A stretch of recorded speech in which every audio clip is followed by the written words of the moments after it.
I want to tell you a cautionary tale. It wasn't, too long ago, but a while back, we were working with a minister. He'd been on a stipend. He had his own job.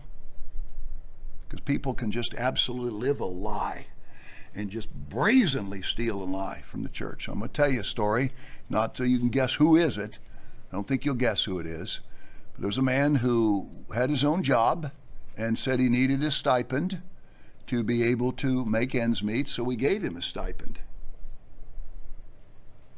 And didn't check his tithe record, and for 2 years he didn't tithe a dime on his own income or what we gave him. Then we took his stipend back. That's what brought this out. And eventually he said, I made a conscious decision 2 years ago not to tithe. He knew it was the law of God. His exact words, I made a conscious decision 2 years ago not to tithe. I knew I would be caught, and I knew there were consequences. Do you know what he was calling and asking for? Hoping we wouldn't catch him so he could steal and lie more, this minister. He was asking for third tithe so I don't have to tithe on it, and hoping we wouldn't check. So we checked and found out. And that outrageous lying thief of a man who no one could possibly tell was a minister. Now, Mr. Armstrong was plagued mostly by ministers. Lay members were not a problem. It's the ministers who get into power. It's the elites of the world, the honorable, the noble, that God said, I want to stain them and bring them into contempt. That's why ministers get the greater judgment. You don't know who the man is, and don't try to guess, or you're missing the purpose of the cautionary tale. Now, I'm going to tell you something. We are the people of God. We have a short list of things we have to do. That man sold his eternal life, knowing he was stealing, hoping he could steal third tithe at the end of it and remain a minister. And I'm telling you, if you met him, you'd say it's not possible that it's true, but it is true. So I'm telling you, some people are afraid to sell all.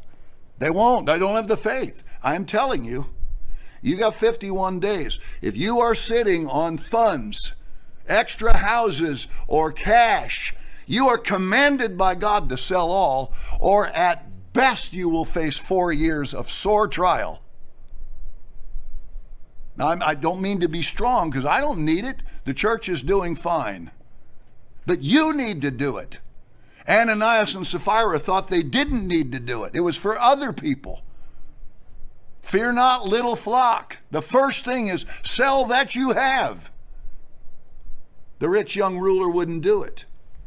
And some brethren won't do it. Now, the best that can happen for such people who've been told and blew it off, the best that can happen is they get 4 years, and they will not escape in the end of the 4 years.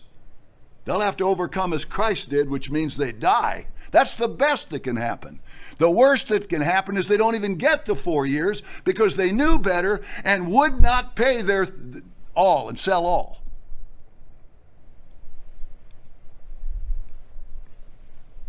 They ignored God's command. Don't do it. Don't do it. I did it and others did it. Many have paid their common. And their lives have been fine. Because God never abandons you. That's one reason the 4 years is going to be for the other saints. Will they walk away from their land and houses?